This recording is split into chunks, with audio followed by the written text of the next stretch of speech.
I say Canada should be our 51st state. There's no tariffs, no nothing. And I say that we give them military protection. They have a very small military. They spend very little money on military. Or NATO, they're just about last in terms of payment. Because they say, why should we spend on military? That's a tremendous cost. Most nations can't afford to even think about it. Why should we spend on military? The United States protects us. And I would say that's largely true. We protect Canada, but Justin Trudeau, a nice guy. I think he's a very good guy. I call him Governor Trudeau. He should be governor, because the fact is that if we don't give them cars, we don't have to give them cars. The tariffs will make it impossible for them to sell cars into the United States. Few relationships in global politics have been as stable, enduring, and quietly influential as that between Canada and the United States. For over a century, these two neighbors have shared not just a border, but a deep sense of trust and mutual respect, setting an example for the world. For generations, this partnership was a model of cooperation, built on shared democratic values, economic interdependence, and the world's longest undefended border. The ease with which families, goods, and ideas crossed between the two countries was a testament to their unique bond. But on November 20th, 2025, that historic friendship faces its greatest crisis yet, a single day that would mark a turning point, sending ripples through both nations and beyond. The alliance is cracking under the weight of heated political rhetoric and escalating economic warfare, sending shockwaves far beyond North America. What was once a seamless partnership is now strained by suspicion and uncertainty. The world is watching, holding its breath, wondering if this is the end of an era. Allies and rivals alike are recalibrating their strategies, aware that the fallout could reshape global alliances. What began with a single incendiary comment from the American president has spiraled into a full-blown diplomatic and trade conflict. The words, once dismissed as political theater, have triggered real-world consequences that neither side can easily control. Public accusations and retaliatory measures have replaced the quiet, behind-the-scenes diplomacy that once defined the relationship. Sanctions, tariffs, and travel restrictions are now the new language of engagement. This is not just a trade dispute, it's a test of Canada's resolve to defend its sovereignty and chart its own course. The nation faces mounting pressure to stand firm, even as the costs rise. The global implications are immense, as allies worldwide watch with growing alarm. The unraveling of this friendship could destabilize markets, disrupt supply chains, and alter the balance of power. The relationship will never be the same again. What the future holds is uncertain, but one thing is clear. The world's longest undefended friendship has reached a crossroads, and its outcome will echo for generations. To understand the crisis, we must understand President Trump's approach to foreign policy. He sees international relations as zero-sum deals, not partnerships. Every agreement is measured by direct gains for the US, and allies are often seen as competitors. Canada, in his view, has benefited from American protection without paying its fair share. This narrative ignores Canada's military contributions and deep defense integration. Trump's nostalgia for protectionism fuels aggressive trade tactics, like tariffs on Canadian goods. Diplomatic norms have been replaced by public pressure and unpredictable policy shifts. For Canadians, the rules of the relationship can now change with a single tweet. Tensions boiled over across the country after Trump's dramatic re-election, sending shockwaves through Canadian society. The atmosphere was electric, with people gathering in the streets, their voices echoing with concern and defiance. The situation escalated when, during a heated press conference, Trump boldly declared that Canada might become the 51st state if it didn't concede to aggressive U.S. trade demands. His words were delivered with a casual shrug, but the message was anything but casual. This offhand comment was a direct challenge to Canada's sovereignty, striking at the heart of the nation's independence. It wasn't just a political jab, it was a statement that threatened the very fabric of Canadian identity. Across Canada, outrage was immediate and widespread. News outlets buzzed with headlines and social media exploded with passionate responses. People from all walks of life voiced their anger and disbelief. Prime Minister Trudeau wasted no time in rebuking the remark, standing before the nation to declare that Canada's sovereignty was absolutely non-negotiable.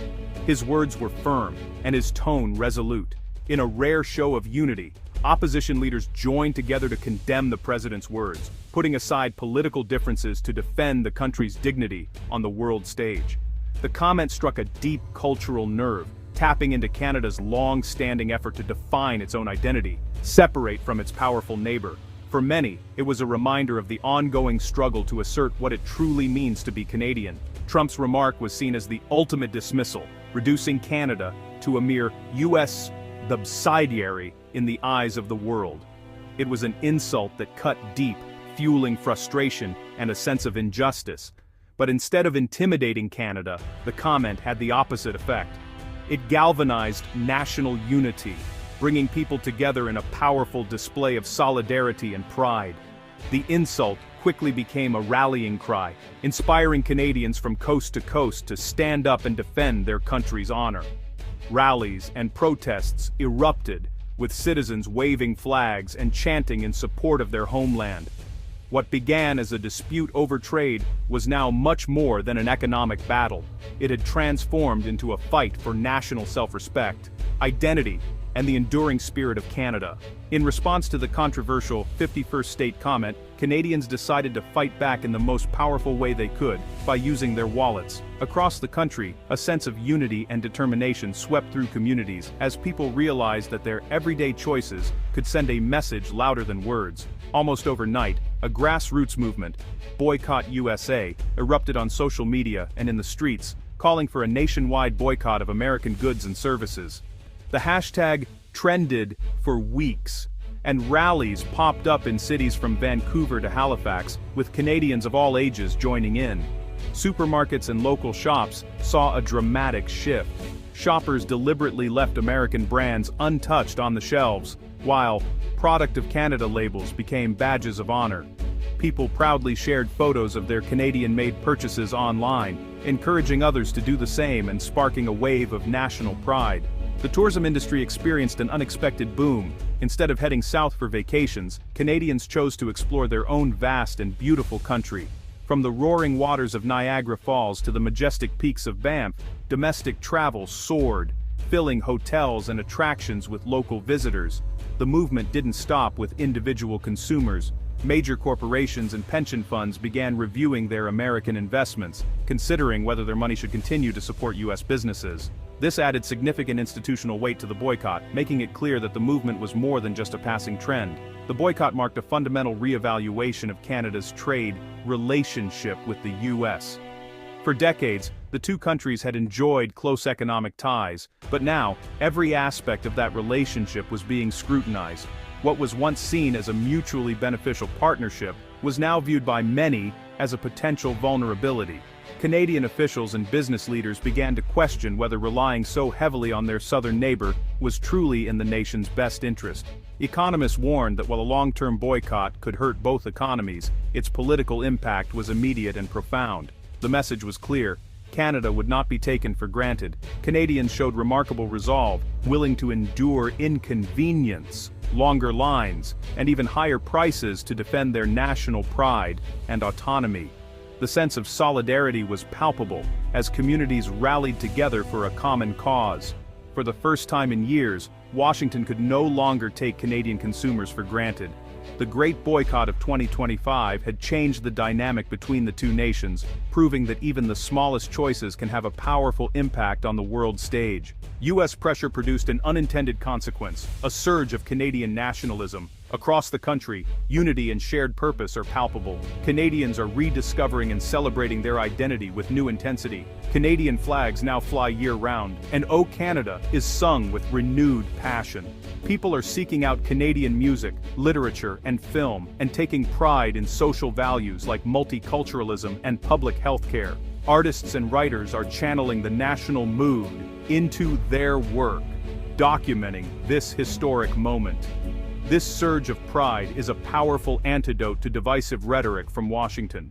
Political analysts note that the crisis has temporarily erased many internal divisions.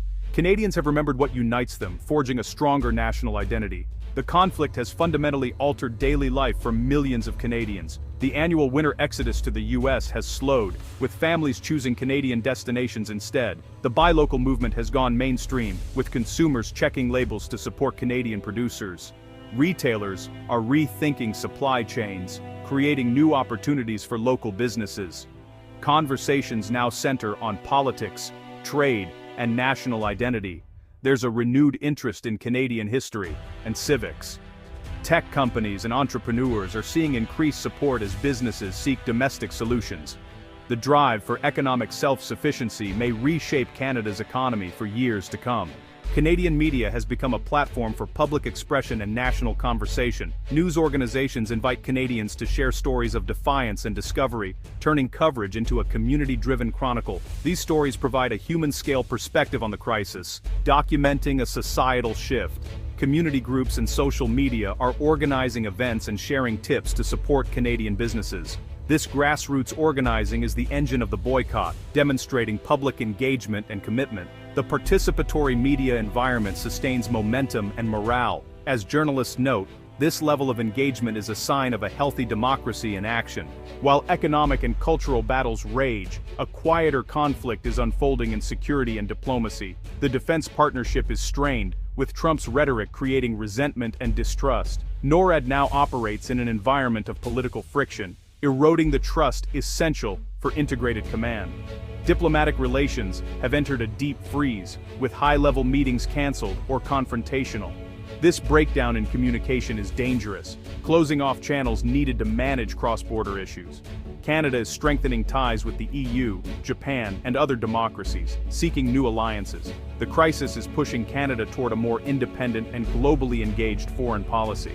The future of the US-Canada relationship is more uncertain than ever. The events of the past year have fundamentally altered the dynamic, perhaps permanently. The transactional America First policy has replaced a century of friendship with confrontation. Canada's response, the boycott, surge in pride, and political unity, has sent a clear message. Canada is a sovereign nation, not a vassal state. Any future US administration must recognize and respect this reality. The path forward demands a return to mutual respect and shared interests. The deep ties between the countries can be damaged, but not easily severed. This crisis may ultimately be a defining moment of national maturation for Canada. The world is listening.